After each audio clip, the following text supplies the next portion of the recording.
Hello, Sean Gorse here, bringing you some great sales training, some training specific for real estate agents and best practices for real estate teams and brokers. What I'd like to talk today with you about is leads protocol. If you're in any kind of sales business where you're following up, you're getting hot new leads that are coming into you, whether it's through a website inquiry, a phone call, a text message, a lead magnet, they're coming into your business. You've got some kind of inbound flow of leads coming into your business. It's absolutely critical that you have a leads protocol. Now, if it's more than just yourself, if you're running a real estate team or a brokerage or something to that effect, you definitely want to have this leads protocol in writing. We're going to put up a copy here for you so you can see a good example. So I'm going to break down the major parts of a very successful leads protocol to have in place for yourself and the rest of your sales team. Okay, number one, inbound leads. How do we quickly answer inbound leads? It's going to go something like this. If you've got a round robin or a jump ball or something like that, you're going to, number one, claim the lead. Number two, drop whatever else you're doing to take that call. The only time, my golden rule on this is the only time I'm not doing that is if I'm not working business hours. This is going to be a life work balance decision for you. And I do and trust that you will honor that decision that you make for yourself in your calendar. And when I'm meeting with a client. So obviously, if I'm in a listing presentation, a buyer presentation, if that person needs my focus, I'm not going to take that call. You're going to want to have a backup, ideally another live person, less ideally something else. But you're going to want to take that call or call them back as soon as you can. Number three, use the scripts provided when you call them. Practice your intro script for an inbound call. And when you're not around, definitely put yourself in vacation mode so that it can just skip to the next best way to take an inbound lead, which would be like a live answering service or something akin to that. Ingredient number two of a great leads protocol is have a follow-up schedule, because a lot of the leads, maybe they come through a website inquiry or they filled out their information. Now you're reaching back out to them.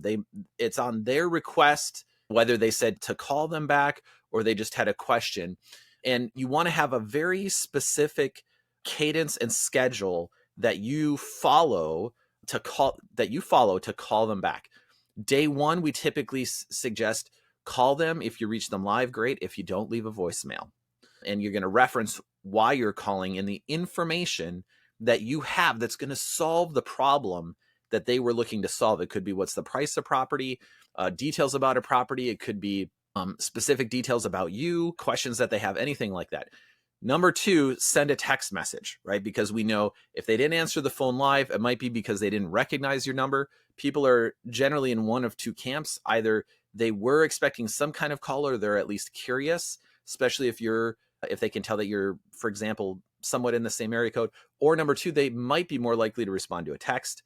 And then we have a step number three in here. If you'd like, if you know that they're browsing for homes, send them a link to your mobile app. If it's even that specific property, send them the specific property link to your mobile app if you have a mobile app for real estate. Okay. If you still don't reach them, day number two, call, reach live, or leave a voicemail. And we're putting this up on the screen for you. You might do day four. So give a day break in there. Call, reach live, leave a voicemail, day seven. And then what we've got in this example is days 14, 21, 28. So basically every 7 days. And we really want to get to in that realm of 7 to 12 touches before we would maybe put them on a longer nurture sequence. Also, make sure you're trying different times of the day, different days of the week, and different phone numbers. Third ingredient in leads protocol is when you do get them on the phone, determine their timing and their motivation. So we have what's called a universal lead script to find out about timing and motivation. You want to have practiced these, most definitely practice these scripts ahead of time. A lot of real estate agents and salespeople make this mistake, which is they ask a lot of questions, but we're not always really getting to either their true motivation or their true timing. We sometimes call this 3 layers deep. You want to first ask them, hey, just curious, are you looking to move in the area or out of the area? Do you also have a home to sell? Or are you just looking to buy? All those kinds of questions are going to open up the conversation to find out more about their motivation. Ingredient number 4 in your leads protocol is have a CRM database. And the best database is the one that you're going to consistently use every day while you're following up with leads. We want to have the basics we want to have in the CRM database, the status of the lead, any kind of search alert to get notified about new homes for sale or homes that match their criteria or homes that are similar to their home. We want to have some kind of campaign, follow-up campaign with some automated emails and text messages that you want to put some thought into, but can go out, drip out over a period of 6 months, 6 to 12 months. We want to have market reports for homeowners.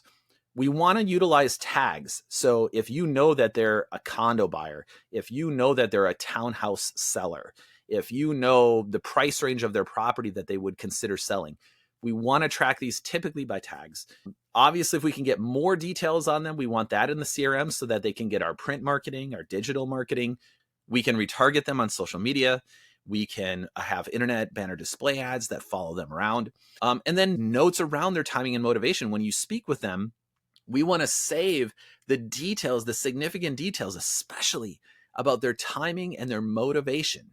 We want to save that in their contact record because we want to have enough people in our CRM that we can always remember the details about each person.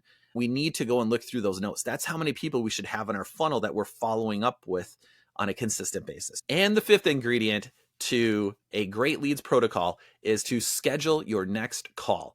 And here's a good rule of thumb. Always take the time frame that they give you. When I ask them and I say, okay, great, you're thinking of waiting until the spring or the summer or 6 months from now, when would be a good time to follow back up with you? See if you have any questions. They're going to tell you a time, whatever time they tell you, cut it in half, but never let it go more than 90 days. Because in 90 days, a person's timing or motivation could really have changed. There's nothing worse than being too late. It's okay to be early, right? Most people consider that a courtesy, especially if you're coming from contribution and asking them if they have any questions or any way you could help them about getting clarity about the type of home they want or how much their home is worth in today's market. If you're coming from contribution on those calls, it's always better to follow up too early than too late. Always have a next call scheduled for everyone in your CRM. This is what leads to a great leads protocol. I trust it's helpful for you. And if this has been helpful for you, please like, subscribe, follow, leave a comment. Let me know if you have any questions and look forward to seeing you in a future video.